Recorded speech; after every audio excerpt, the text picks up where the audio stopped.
This is one of my favorite times in the program where we acknowledge our graduates who are graduating from grade 12 and graduating from the choir. And I want to introduce them when they all come out. Awesome. And let you know a little bit about what they plan on doing next year. This is always the most stressful emails back and forth because they're like, I don't know yet, Dr. Morrison. Like, why do you have to pressure me? I'm like, I just need something to say about you at the concert. It can be whatever you want. So this is what they've told me to say. Some decisions may shift between now and I think it's June 5th when you have to do your official acceptances. 3rd. Ooh, Lucas knows. In any case, we just want to celebrate them and their achievements and also just recognize when you hear what they're all studying, how busy they are outside of choir. It really, at this age and stage of their lives, it's so wonderful that they make the commitment to choir because they're involved in many different areas. So once I talk about you a little, or when I start to talk about you, you can, Dave and Charlene, maybe just come closer, and you can go on over to them. You do get a pin, another pin for some of you, and I'll just say a few awesome things about you. So we're going to start in alphabetical order. Tenny Ayani, Tenny, going over. She has been, all right. Hold applause till I speak about them. She's been in the choir for 7 years. Next year, she will be attending Brown University in Providence, Rhode Island for the program in liberal medical education as an undergraduate, and then she's been pre-accepted into the medical school program. Congratulations, Tenny.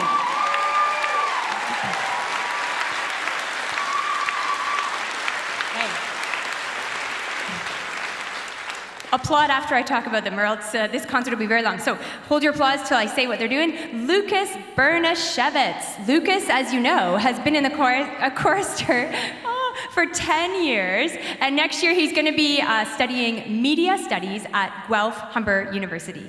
Awesome.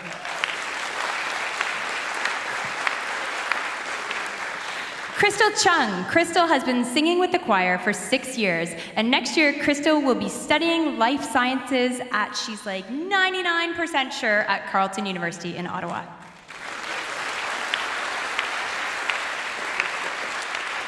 It's you, Ethan Lamb. Ethan has been singing with the choir for 3 years. We're going to miss his enthusiasm. Next year, Ethan will be studying computer science at the University of Toronto.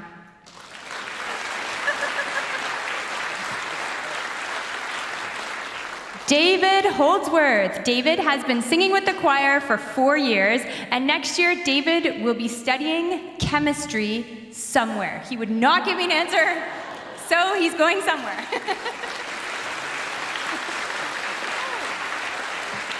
You know what? Hannah, is Hannah Muir backstage? Hannah is somehow not here. Hannah, who may come out in a second, or we'll acknowledge her when she comes out for the final piece. She just moved to Oakville this year. She's finished her first year with our choir. However, she is celebrating 10 years of choral singing, as she was with the Young Singers of Durham before this for 9 years. And next year, Hannah is attending Sheridan College for early childhood education. I will point out Hannah when she comes back on stage for the final piece, but let's give her a round of applause. As mentioned, there's a lot of confusion backstage, so we could lose a few things in the shuffle. And then we have Callum Pope. Callum has been singing with the choir for 7 years. He's one of the originals, as Dave wanted to point out. And next year, he will be studying data science at Laurier University.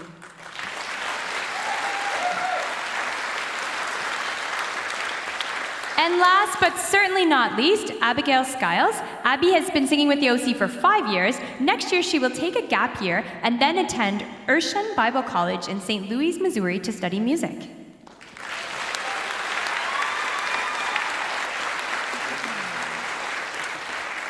Now we are going to hear from 4 of our graduates who wish to give short reflections. So we're actually going to start. You guys can all stay on the stage. We'll be a family here. We'll start with Abby. Come on over.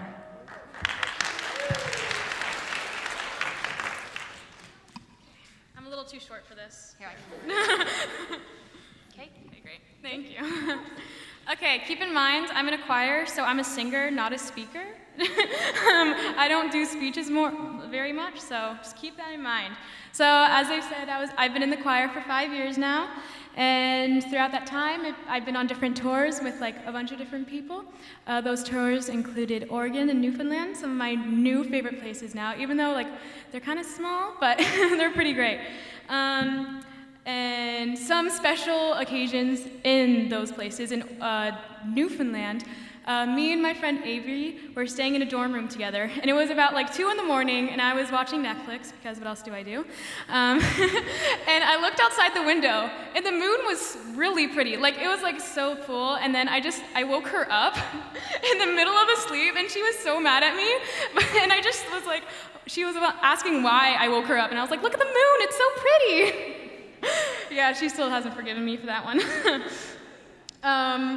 I've made friendships with almost every girl in this choir, and one way I do that is complimenting people. I'm a very complimentary person. One of my love languages is words, so one thing I love to do is complimenting people, such as their hair, as one chorister specifically. She knows who she is. And I hope I've had an impact on all of them, because they certainly have an impact on me. And another thing that I will never forget is Abby and the Loud Girls. So in the choir, there's like this little group where like almost every camp we perform together as Abby and the Loud Girls. But it's just a really fun time. And this year I was the head of chamber choir, which is one of the best experiences I've ever had, because I got to like coordinate group events, and so we could hang out, stay up till 2 in the morning watching Christmas movies. Even though I was still the only one awake watching Christmas Carol. I love that movie. And I'd just like to thank everyone who's let me been here, like my parents who've like helped me like with all my rides and everything, and Dr. Morrison for believing in me, like from my first day of choir. I don't know where she is. Well, she's gone. Oh, there she is. I'm not gone. I'm hearing all this 2 in the morning stuff, and I'm like, what? I never sleep. And then Dr. Pauls from my first day of chamber. I remember I was just a scared little 8th grader, ooh, and now I'm a grade 12 and not so scared anymore. And then Rebecca helping me get through theory, because God knows I couldn't have done that because math is not my strong suit. And then Cheryl for keeping me on beat. And I'd just like to thank them all, and thank you for listening.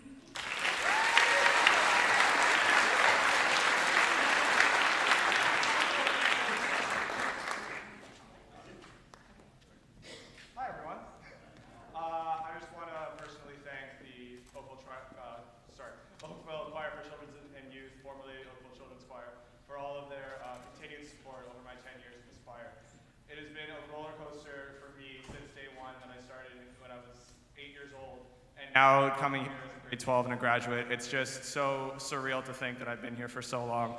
I want to thank Sarah Morrison, for everything she's done for me and my family. Charlene, Dr. Pauls, who's helped me in my family in so many different ways. Am I forgetting someone? There's someone that can't come to mind. Ethan, can you help me out? Am I missing someone? Literally no one else. Oh, I know who I'm forgetting. David Anderson, everyone.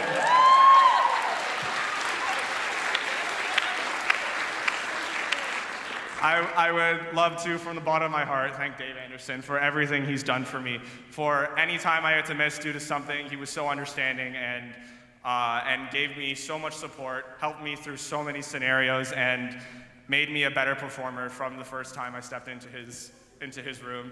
And Dave, I love you with all my heart, and thank you so much. Thank you, everyone.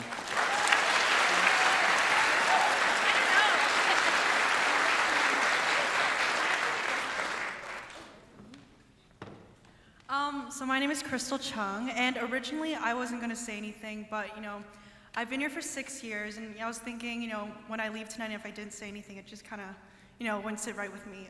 So these 6 years, so many crazy experiences and opportunities. Like, I've been to Latvia, Estonia, Finland, Oregon, Newfoundland, and this coming summer, we're going to Newfoundland again, and I'm just so grateful for all of that.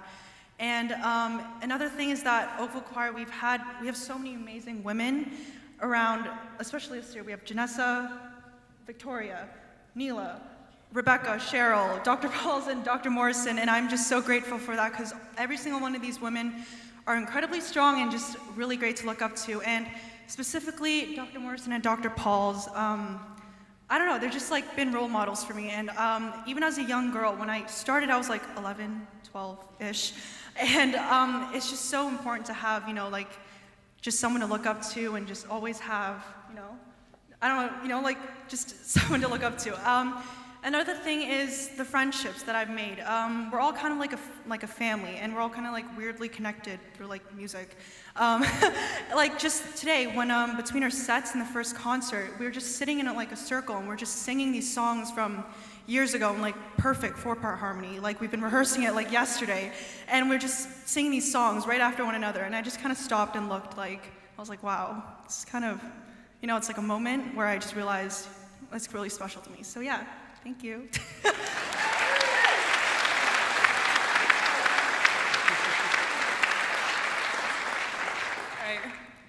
Hi everyone, I'm gonna start off with a little story. So, when I was 6 years old, I used to go into my parents' room, check every single corner to make sure they weren't there, then I'd look in the mirror and sing. But if they came in, I would go quiet or I'd hide because I was too afraid to share my voice. So who would have thought that 12 years later, looking back, I'd be the head chorister of the Oakville Choir for Children and Youth.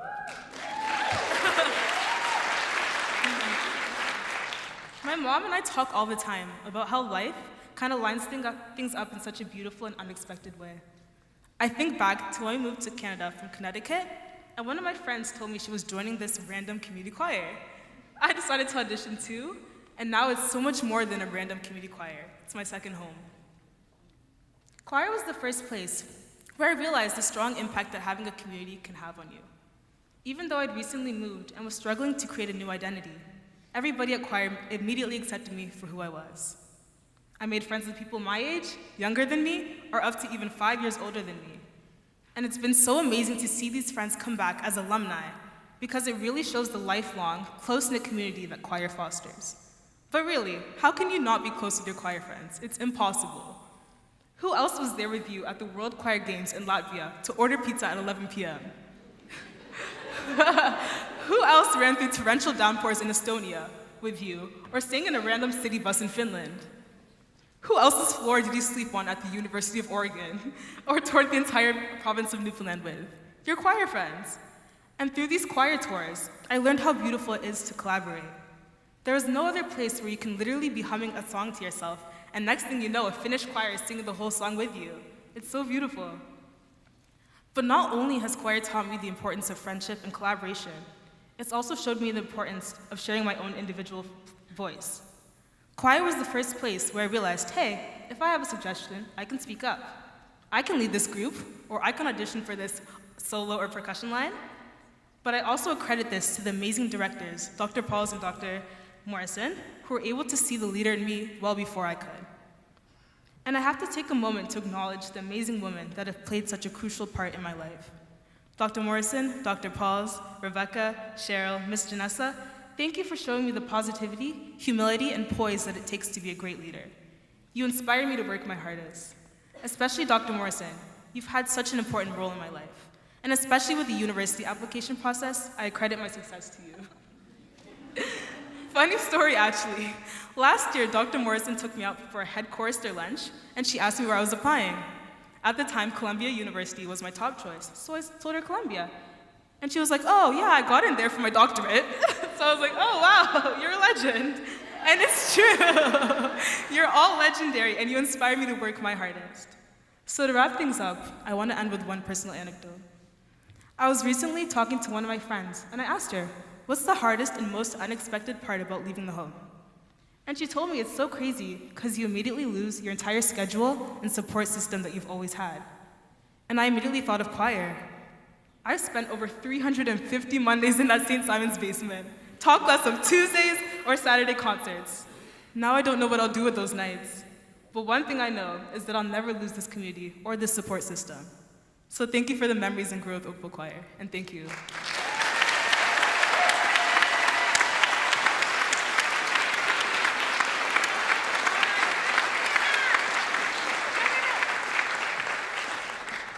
Hannah just said, I do not want to speak. And I said, no, no, no problem. There is Hannah. Next year, remember Hannah, she's been with us for 1 year, and what a year it's been. It's been awesome welcoming her to raise her voice. She's had 10 years of choral experience in Durham, and next year she's studying early childhood education at Sheridan University. So thank you. Congratulations.